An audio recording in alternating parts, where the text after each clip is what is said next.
கிறிஸ்துவுக்குள் பிரியமான நேயர்கள் அனைவருக்கும் இயேசு கிறிஸ்துவின் இனிதான நாமத்தில் அன்பின் வாழ்த்துதலையும் வணக்கத்தையும் தெரிவித்துக் கொள்கிறேன். இந்த திருமுறை தேடல் நிகழ்ச்சியில் புதிய ஏற்பாட்டில் உள்ள எபிரேயர் புத்தகத்தின் மூலமாக இறைவனோடு மக்களுக்குள்ள தொடர்பை குறித்து நாம் சற்று நேரம் தியானிக்கலாம் என்று விரும்புகிறேன். தலையை தாழ்த்தி ஆண்டவர் நம்மோடு இந்த எபிரேயர் நிருபத்தின் மூலமாய் பேசும்படியாக நாம் ஒரு நிமிடம் ஜெபம் செய்வோம். அன்பின் பிதாவே, இந்த அருமையான வேலைக்காக உமக்கு நன்றி செலுத்துகிறோம். இந்த திருமறை தேடல் நிகழ்ச்சியில் எபிரேய புத்தகத்திலிருந்து நீர் எங்களோடு பேசியறலும், எங்களது இருதய கண்களை திறந்துடலும். நீர் பேசும், நாங்கள் கேட்கட்டும். மீட்பர் இயேசு கிறிஸ்துவின் மூலமாய் வேண்டிக் கொள்கிறோம் பரமபிதாவே, ஆமேன். கிறிஸ்துவுக்குள் பிரியமானவர்களே, இந்த எபிரேயர் புத்தகம் ஒரு கடினமான புத்தகம். பழைய ஏற்பாட்டில் லேவியராகமத்தை நாம் வாசிக்கும்போது எவ்வளவு ஒரு கடினமாக உணர்வோமோ, அதே போன்று இந்த எபிரேய புத்தகமும் ஒரு நீளமாக எழுதப்பட்ட ஒரு நிருபம். இதை படிப்பதில் நமக்கு கொஞ்சம் கடினமாக தோன்றுவது உண்டு. ஆனால் நாம் இதை கவனத்தோடு முயற்சி செய்து ஆவியானவர் துணையோடு நாம் வாசிக்கும்போது அது மிகவும் எளிதானதாக நமக்கு அது வாசிக்கும்போது அதன் அர்த்தம் புரிகிறதாக காணப்படும். அப்படிப்பட்ட கிருபையை ஆண்டவர் இந்த நேரத்தில் கொடுத்து இந்த எபிரேய புத்தகத்தின் மூலமாய் ஆண்டவர் நம்மோடு பேசுவதற்கு ஆண்டவர் அனுக்கிரகம் செய்வாராக. இந்த புத்தகம் முதலாவது யாருக்கு எழுதப்பட்டது என்று நாம் பார்த்தோமானால், இது யூத மதத்திலிருந்து, யூத மார்க்கத்திலிருந்து கிறிஸ்தவர்களான மக்களுக்கு எழுதப்பட்டது.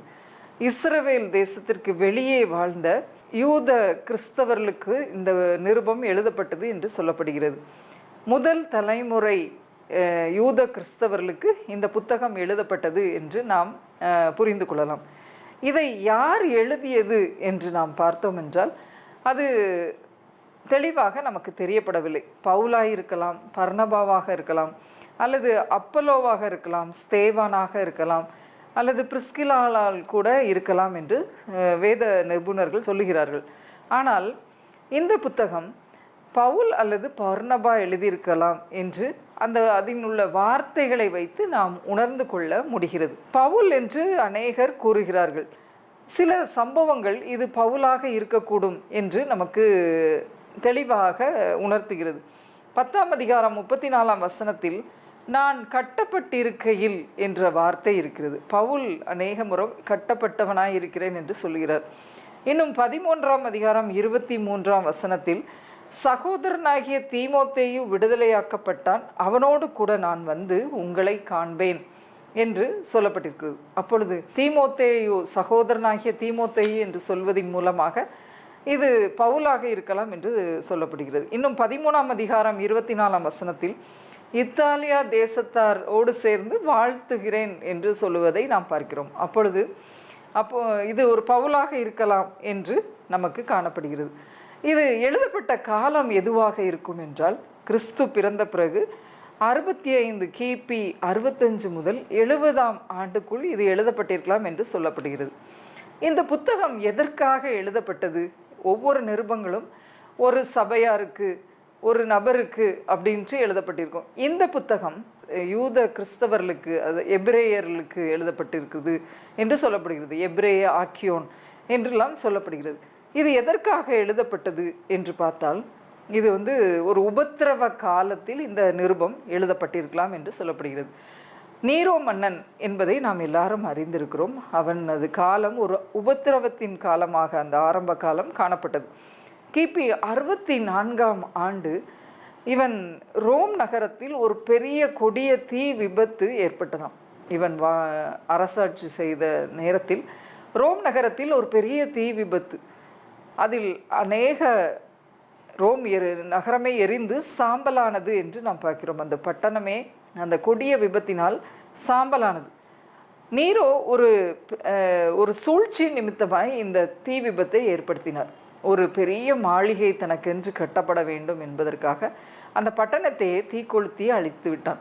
ஆனால் அந்த சூழ்ச்சி யாருக்கும் தெரியக்கூடாது என்று என்ன சொன்னார்னா, இது யூத கிறிஸ்தவர்களால் இந்த தீ விபத்து ஏற்பட்டது என்று யூத மக்களை கடுமையான நெருக்கடிக்குள்ளாக தள்ளப்பட்ட ஒரு காலகட்டத்தில் இந்த எபிரேய நிருபம் எழுதப்பட்டது.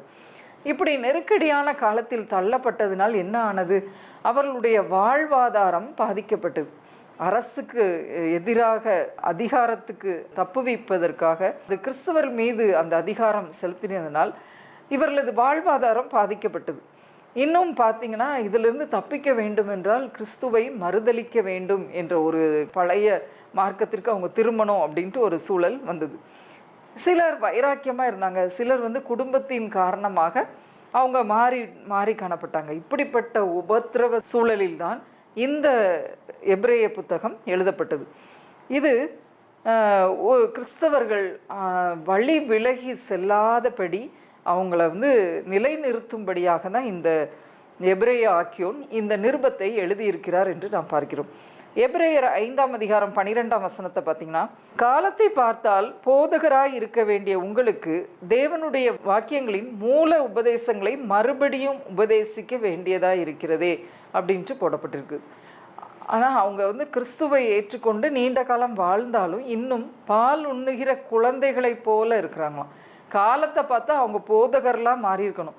ஆனால் அவங்க இந்த உபத்திரவத்தின் நிமித்தமாக அவங்க கட்டப்பட்டவர்களாக அவங்க என்ன பண்ணுறாங்க, தேவனுடைய மறுபடியும் அவங்களுக்கு உபதேசிக்கணும் அப்படிப்பட்ட ஒரு சூழ்நிலை அவங்களுக்கு காணப்படுது அப்படின்ட்டு பார்க்குறோம். ஏன்னா இந்த யூதர்கள் பழைய ஏற்பாட்டில் காணப்படுகின்ற உடன்படிக்கைகள், பலிகள், ஆராதனைகள், ஆசாரியர்கள் இதெல்லாம் முக்கியப்படுத்தி அவங்க வழி விலகாமல் அதை பின்பற்றுறவங்களா இருந்தாங்க. ஆனால் இந்த புதிய ஏற்பாட்டில் கிறிஸ்து அதை அவங்க ரொம்ப ஏற்றுக்கொள்ளாதவங்களாக இருந்தாங்க. எல்லாவற்றுக்கும் இயேசு கிறிஸ்து எல்லாவற்றுக்கும் மேலானவர் என்பதை அவங்களுக்கு உணர்த்தணும் அப்படின்ட்டு தான் இந்த எபிரேய புத்தகத்தை எழுதுகிறாங்க. இதில் மைய கருத்துவே இயேசு எல்லாத்துக்கும் மேலானவர். பழைய உடன்படிக்கைகள் எல்லாவற்றை காட்டிலும் இயேசு கிறிஸ்துவை மையப்படுத்தி அவர் மேலானவர், எல்லாவற்றிற்கும் மேலானவர் என்பது தான் இதில் உணர்த்துகிறதா காணப்படுகிறது.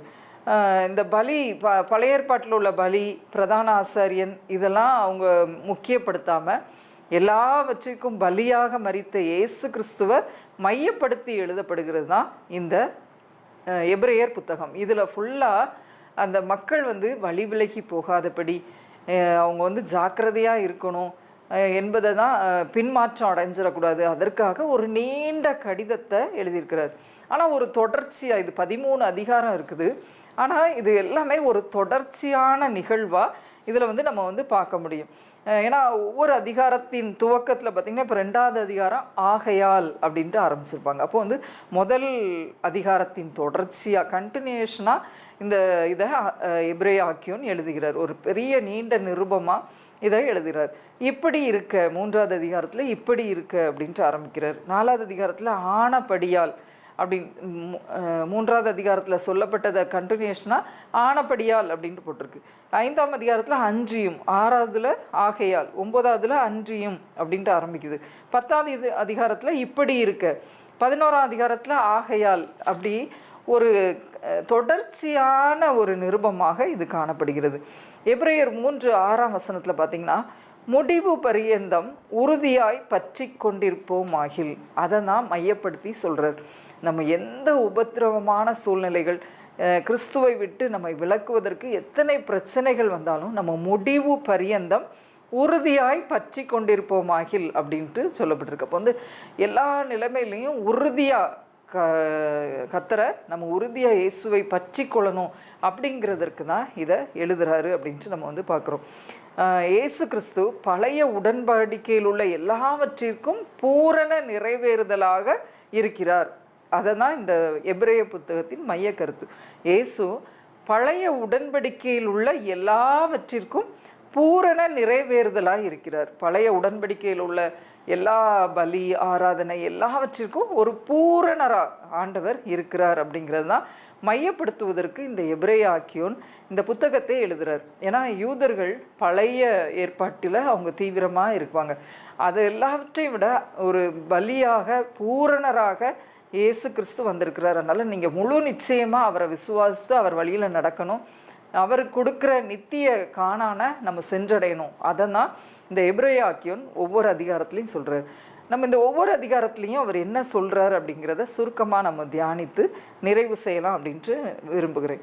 முதலாவது அதிகாரம் ஃபுல்லாக நம்ம பார்த்தோன்னா இயேசு கிறிஸ்துவின் மேன்மையை அவர் சொல்லப்பட்டதாக இருக்குது. அந்த யூத கிறிஸ்தவர்களுக்கு அவங்க வந்து அவங்களுடைய மனம், அவங்களுடைய செயல்கள் எல்லாமே பழைய ஏற்பாட்டு உடன்படிக்கை, பழைய ஏற்பாட்டு காரியங்களில் அவங்க நிலைத்து இருக்கிறதுனால இயேசு கிறிஸ்துவின் மேன்மையை முதல் அதிகாரத்தில் நம்ம நல்லா வாசித்து பார்த்தோன்னா அவரது மேன்மையை பற்றி நம்ம பார்க்கலாம் அப்படின்ட்டு நம்ம பார்க்குறோம். எபிரேயர் 1ஆம் அதிகாரம் 1-2 வசனத்தில் பார்த்திங்கன்னா, பூர்வ காலங்களில் பங்கு பங்காகவும் வகை வகையாகவும் தீர்க்கதரிசிகள் மூலமாய் பிதாக்களுக்கு திருவுளம் பற்றின தேவன் இந்த கடைசி நாட்களில் குமாரன் மூலமாய் நமக்கு திருவுளம் பற்றினார் அப்படின்ட்டு சொல்லியிருக்கு. அதாவது பழைய ஏற்பாட்டு காலங்களில், பூர்வ காலங்களில் பங்கு பங்காகவும் வகை வகையாகவும் தீர்க்கதரிசிகள் மூலமாக தான் ஆண்டவர் பேசினார் என்பது. ஆனால் இந்த கடைசி நாட்களில் குமாரன் மூலமாய் நமக்கு திருவுளம் பற்றினார் அப்படின்ட்டு இந்த நாட்களில் ஆண்டவர் தமது ஒரே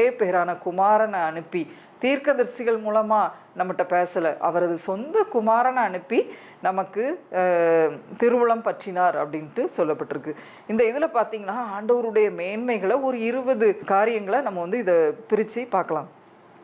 அதாவது ஆண்டவருடைய மேன்மை எப்படிப்பட்டதுன்னா, சர்வத்திற்கும் சுதந்திரவாளி அப்படின்ட்டு சொல்லப்பட்டிருக்கு. இன்னும் சிருஷ்டிகர், பிதாவின் தன்மையும் சொரூபமானவர் அப்படின்ட்டு போட்டிருக்கு. சர்வத்தையும் வசனத்தால் தாங்குபவர். அந்த காலத்தில் ஆண்டவருடைய இந்த வார்த்தை என்ற இதால் அவர் வந்து தாங்குகிறார் அப்படின்ட்டு சொல்லப்பட்டிருக்கு. பாவத்தை சுத்திகரிப்பவர், பாவ பலியாக தன்னையே கொடுத்ததுனால பாவத்தை சுத்திகரிக்கிறவர் கிறிஸ்துவின் மேன்மை பற்றி சொல்லும்போது சொல்லியிருக்கு. இன்னும் பிதாவின் வலது பாரிசத்தில் இருப்பவர் மேன்மையானவர், அவர் ஒரு உயர்ந்த நிலைமையில் உள்ளவர், பிதாவுடைய வலது பாரிசத்தில். அது யாருமே இருக்க முடியாது. எந்த ஒரு தீர்க்கதரிசியோ எந்த ஒரு தூதனோ யாருமே அவரது வலது பாரிசத்தில் இருக்க முடியாது. ஆனால் குமாரன் பிதாவினுடைய வலது பாரிசத்தில் இருக்கிறார் அப்படின்ட்டு நம்ம பார்க்குறோம். இன்னும் அவருக்கு விசேஷித்த நாமமுடையவர், தூதரிலும் மேன்மை உள்ளவர், தேவனுடைய குமாரன், தூதருக்கும் ஆண்டவர். அவங்க எல்லாரும் தூதர், ஆசாரியன், அவங்களெல்லாம் முக்கியப்படுத்தி பார்ப்பாங்க பழைய ஏற்பாட்டு காலத்தில்.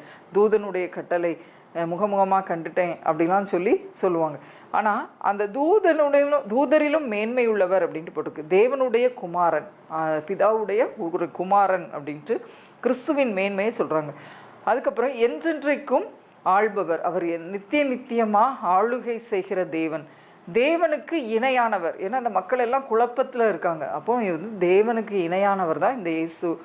நீதியை விரும்புகிறவர், அக்கிரமத்தை வெறுக்கிற தேவன், ஆனந்த தைல அபிஷேகமுடையவர், வானம் பூமியை படைத்தவர், மாறாதவர், நிலைத்திருப்பவர், முடியாத ஆண்டுகள் உடையவர், சத்துருவை ஜெயித்தவர் என்று ஆண்டவருடைய கிறிஸ்துவின் மேன்மையை இந்த 1ஆம் அதிகாரத்தில் நம்ம அநேக அவரது மகத்துவமான மேன்மையான காரியங்களை இந்த 1ஆம் அதிகாரத்தில் எபிரேய வாக்கியம் கிறிஸ்துவின் மேன்மையை குறித்து யூத கிறிஸ்தவர்களுக்கு சொல்கிறார். 2வது அதிகாரத்தில் நம்ம பார்த்திங்கன்னா தூதர்களை விட கிறிஸ்து சிறந்தவர் அப்படின்ட்டு போட்டிருக்கு. ஏன்னா பழைய ஏற்பாட்டு காலத்தில் தூதர்கள்னால் அவங்க வார்த்தையை சொன்ன உடனே எல்லாம் நடந்துச்சு அப்படின்ட்டு நம்ம பார்க்குறோம். அப்போ வந்து இந்த தூதர்கள் எல்லாரை விட ஆண்டவர் சிறந்தவர் அப்படின்ட்டு சொல்லியிருக்கு. நம்ம வந்து 2ஆம் அதிகாரம் 1ஆம் வசனத்தை பார்த்திங்கன்னா, நாம் கேட்டவைகளை விட்டு விலகாதபடி அவைகளை மிகுந்த ஜாக்கிரதையாய் கவனிக்க வேண்டும். ஏனெனில் தேவதூதர் மூலமாய் சொல்லப்பட்ட வசனத்திற்கு விரோதமான எந்த செய்கைக்கும் கீழ்ப்படியாமைக்கும் நீதியான தண்டனை வரத்தக்கதாக அவர்களுடைய வசனம் உறுதிப்படுத்தப்பட்டிருக்கு அப்படின்ட்டு போட்டிருக்கு. அப்போ வந்து நம்ம வேத வசனத்திலேருந்து நம்ம கேட்கிறவைகளில் நம்ம என்ன செய்யணுமா, விலகாதபடி ஜாக்கிரதையாய் கவனிக்க வேண்டும் அப்படின்ட்டு போட்டிருக்கு. அப்போ ஆண்டவருடைய வார்த்தைகளை நம்ம தூதர்கள் எல்லாவற்றையும் விட வார்த்தையாகிய தேவன் பெரியவர் அப்படிங்கிறத இதில் பார்க்குறோம். யூத கிறிஸ்தவர்கள் பழைய ஏற்பாட்டு பிரமாணங்கள், மோசே, இன்னும் ஆசாரியன் ஆரோன், அவங்களெல்லாம் அவங்க வந்து மையப்படுத்தி தான் அவங்களுடைய வழிபாடு எல்லாம் இருந்துச்சு. ஆனால் ஆண்டவர் வார்த்தையாக இருக்கிறேன், இந்த வார்த்தைக்கு நீங்கள் கீழ்ப்படியணும், ஜாக்கிரதையாக கவனிக்கணும், மிகுந்த ஜாக்கிரதையாய். ஏன்னா நிறைய ஏமாற்றுகிற காரியங்கள் உங்களை சுற்றி உபத்திரவத்தினால நீங்கள் அநேக பாடுகளை நீங்கள் சந்திக்கும் போது வந்து வசனத்தை வந்து நீங்கள் ஜாக்கிரதையாய் கவனிக்க வேண்டும் அப்படின்ட்டு இதில் சொல்லியிருக்கிறத நம்ம பார்க்குறோம். வழி விலகி போகுவதற்கு நம்ம போகாதபடி ஜாக்கிரதையாக இருக்கணும் அப்படின்ட்டு சொல்கிறாங்க. 4ஆம் வசனத்தில் பார்க்குறோம், இவ்வளவு பெரிதான ரட்சிப்பை குறித்து நாம் கவலையற்றிருப்போமானால் தண்டனைக்கு எப்படி தப்பித்து கொள்ளுவோம். ஆண்டவர் இத்தனை பெரிதான ரட்சிப்பை நம்ம ஒவ்வொருவருக்கும் கொடுத்துருக்கிறார். ஆனால் கவலையற்றவர்களாய் அதில் வளராமல் கவலையற்றவர்கள், ஆண்டவர் நம்மளை ரட்சித்தாரே அப்படின்ட்டு ஒரு நன்றியோடு இல்லாமல் நம்ம அஜாக்கிரதையாக இருந்தால் நம்ம தண்டனைக்கு எப்படி தப்புவோம், நியாய தீர்ப்பு நாளில் நம்ம எப்படி தப்புவோம் அப்படின்ட்டு ஒரு எச்சரிப்பை அந்த மக்கள்கிட்ட சொல்லுவாங்க. கிறிஸ்து தேவ தூதர்கள் எல்லாரிலையும் பெரியவர் என்பதை முதல்ல கிறிஸ்துவின் மேன்மையை சொன்னார். அப்போ தேவதூதர்கள் எல்லாரிலும் விட அவர் சிறந்தவர் அப்படின்ட்டு சொல்லுவார். அதற்கு நம்ம ஜாக்கிரதையாக எல்லாவற்றையும் செய்யணும் அப்படின்ட்டு 2ஆவது அதிகாரத்தில் சொல்லப்பட்டிருக்கு. 3ஆம் அதிகாரத்தில் பார்த்திங்கன்னா இந்த மோசையை விட கிறிஸ்து சிறந்தவர் அப்படின்ட்டு போட்டிருக்கு. ஏன்னா அவங்க எல்லாரும் மோசே தான் தலைவர், மோசே தான் இஸ்ரவேல் மக்களை வழிநடத்தி சென்றார், மோசே தான் கற்பலகைகளை வாங்கி கொண்டு வந்தார், நியாயப்பிரமாணத்தை வாங்கி கொண்டு வந்தார் அப்படின்ட்டு மோசையை ஒரு பெரிய சிறந்தவராக வச்சுருந்தாங்க. ஆனால் ஆண்டவர் கிறிஸ்து இந்த மோசையை விட சிறந்தவர் அப்படின்ட்டு சொல்லிட்டு அதில் ஒரு காரியத்தை சொல்லியிருக்காங்க. நீங்கள் அவிசுவாசமாக இருக்கவே கூடாது அப்படின்ட்டு சொல்லியிருக்காங்க. 3ஆம் அதிகாரம் 19ஆம் வசனத்தில் நம்ம பார்த்தோம்னா, ஆதலால் அவிசுவாசத்தினாலே அவர்கள் அதில் பிரவேசிக்க கூடாமல் போனார்கள் என்று பார்க்கிறோம் அப்படின்ட்டு பார்க்குறோம். அப்போ கானான் தேசத்துக்குள்ளே அவிசுவாசம் இருந்ததுனால பிரவேசிக்கலை அப்படின்ட்டு பார்க்குறோம். அப்போ நம்மளுடைய வாழ்க்கையிலும் நம்ம இறுதி வர உறுதியாக தரிச்சிருக்கணும். உங்களுக்கு பாடுகள் வரும்போது நீங்கள் விலகி போயிடக்கூடாது, பின்மாற்றம் அடைந்துடக்கூடாது, இறுதி வர நீங்கள் உறுதியாக நிலைச்சிருக்கணும் அப்படின்ட்டு இந்த அதிகாரத்தில் சொல்லியிருக்காரு. இன்னும் வாசித்து பார்த்தோம்னா நிறைய காரியங்கள். இருதயத்தை கடினப்படுத்தாதீங்க. கிறிஸ்துவை ஏற்றுக்கொண்டு ரட்சிக்கப்பட்ட நீங்கள் மீண்டுமா பின்மாற்றம் ஆகி இருதயத்தை கடினப்படுத்தக்கூடாது அப்படின்ட்டு சொல்லியிருக்காரு. நம்ம இருதயங்களில் அப்படிப்பட்ட பொல்லாத சிந்தனை இருக்கக்கூடாது, அதை பற்றி எச்சரிக்கையாக இருங்க அப்படின்ட்டு சொல்லியிருக்காரு. அவிசுவாசம் இருந்தால் நம்ம பரம கானானுக்குள்ளே பிரவேசிக்கவே முடியாது என்பதை சொல்லிட்டு மோசையை விட ஆண்டவர் சிறந்தவர் என்பதை இந்த 3ஆம் அதிகாரத்தில் சொல்லியிருக்கிறார். இன்னும் 4ஆம் அதிகாரத்தில் பார்த்திங்கன்னா ஆண்டவரால் வரும் இளைப்பாறுதலை நம்மளுக்கு சொல்லியிருக்கு. 3ஆம் அதிகாரத்தில் நீங்கள் பொல்லாத இருதயமாய் உங்கள் அவிசுவாசமான பொல்லாத இருதயம் உங்கள்கிட்ட இருந்துச்சுன்னா நீங்கள் பிரவேசிப்பதில்லை, அதுக்கு எச்சரிக்கையாக இருங்க அப்படின்ட்டு சொல்லிட்டு இதில் நீங்கள் பின்வாங்கி போகாதபடிக்கு எச்சரிக்கையாக இருங்க அப்படின்ட்டு 4ஆவது அதிகாரத்தில் சொல்கிறார். அப்படி இருந்தோன்னா நம்ம ஆண்டவர் தரும் இளைப்பாறுதலை நம்ம பெற்றுக்கொள்ள முடியும். ஆண்டவரை விட்டு பின்வாங்கி போகாமல் நம்ம ஆண்டவருடைய பிள்ளைகளாய் விசுவாசிகளாக நம்ம நடந்து கொண்டே இருக்கும்போது ஆண்டவர் தரும் இளைப்பாறுதலை நாம் பெற்றுக்கொள்ள முடியும் அப்படின்ட்டு போட்டிருக்கு. 4ஆம் அதிகாரம் 1ஆம் வசனம் பார்த்திங்கன்னா, ஆனபடியினாலே அவருடைய இளைப்பாறுதலிலே பிரவேசிப்பதற்கு ஏதுவான வாக்கு தத்தம் நமக்கு உண்டாயிருக்க உங்களில் ஒருவனும் அதை அடையாமல் பின்வாங்கி போனவனாக காணப்படாதபடிக்கு பயந்திருக்க கடவோம். இந்த மக்கள் குழப்பத்தில் பின்வாங்கி போகிற நிலைமையில் இருக்கிறாங்க. பால் உண்ணுகிற குழந்தைகளைப் போல அவங்க இன்னும் வளராமல் பின்வாங்கி போகிற நிலைமையில் இருக்கிறவங்களுக்கு ஒரு எச்சரிக்கையை அவர் சொல்கிறார். பயந்துருங்க, பின்வாங்கி போனவர்களுக்கு ஆண்டவர் தர்ற இளைப்பாறுதல் கிடைக்காது அப்படிங்கிறத இதில் சொல்லியிருக்கிறத நம்ம பார்க்குறோம். ஏன்னா பழைய ஏற்பாட்டில் இளைப்பாறுதல் இடம் அடிமை வாழ்விலிருந்து இஸ்ரவேல் ஜனங்களை கானான் தேசத்துக்கு அழைத்து போகிறாங்க. அதுதான் அவங்களுக்கு ஒரு இளைப்பாறுதல். ஆனால் இந்த புதிய ஏற்பாட்டு காலத்தில் நமக்கு இளைப்பாறுதல் நித்தியமாய் வாழ்கின்ற மோட்சத்தை பற்றி, பரம கானானை பற்றி இதில் சொல்லுகிறது.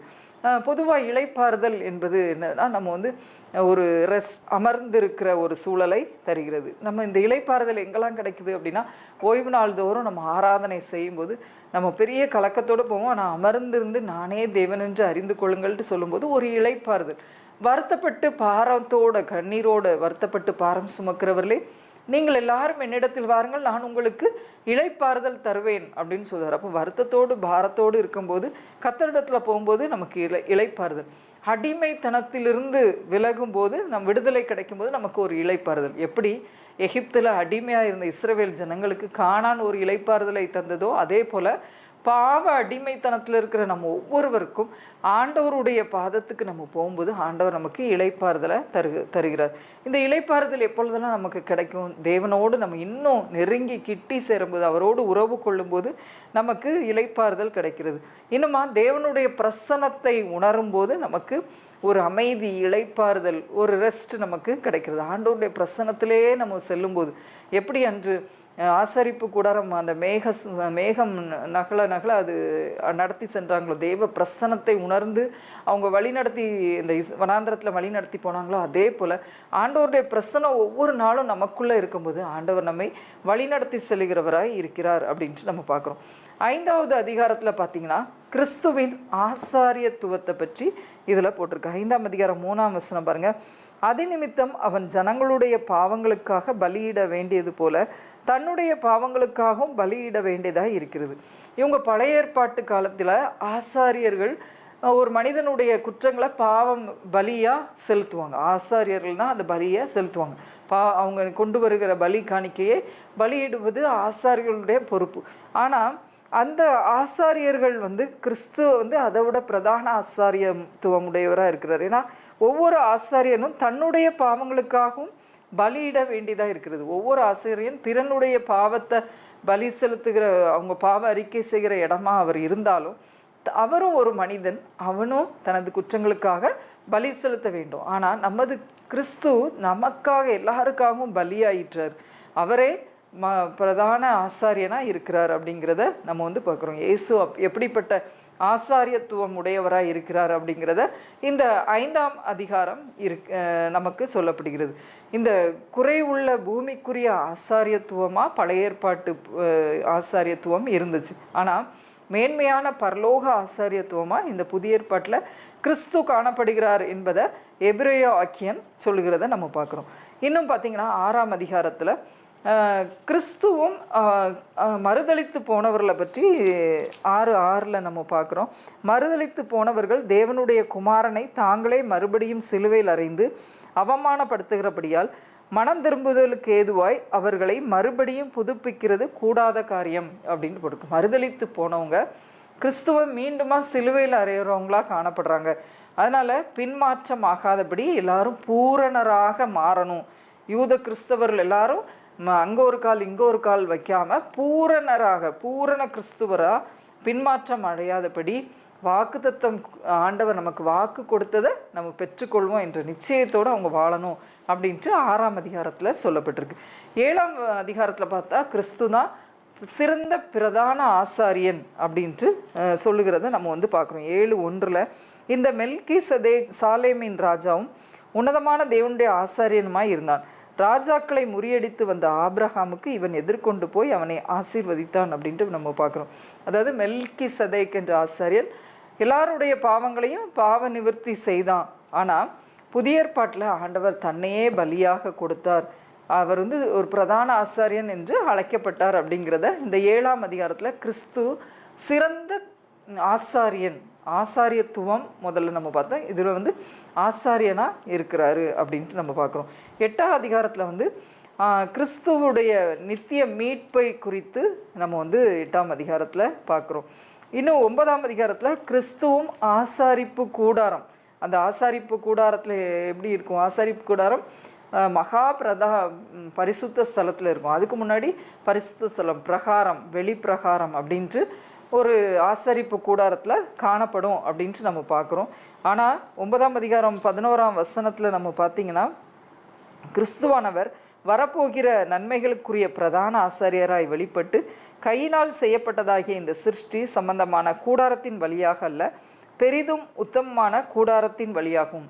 அந்த பழைய ஆசரிப்பு கூடாரத்திலிருந்து அவங்க அந்த ஆசரிப்பு கூடாரத்துக்கு போய் அங்கேருந்து ஆசீர்வதிக்கும் போது மக்கள் ஆசீர்வதிக்கப்படுவாங்கட்டு பழைய ஏற்பாட்டு காலத்தில் இருந்துச்சு. ஆனால் இந்த இதில் ஆண்டவரே அந்த கூடாரத்தின் வழியாக அல்ல, அவர் உத்தமமான கூடாரத்தின் வழியாக பரலோகத்திலிருந்து நம்ம ஒவ்வொருவரையும் ஆசீர்வதிக்கிறார் அப்படிங்கிறத இந்த 9ஆம் அதிகாரத்தில் சொல்லப்பட்டிருக்கிறத நம்ம பார்க்குறோம்.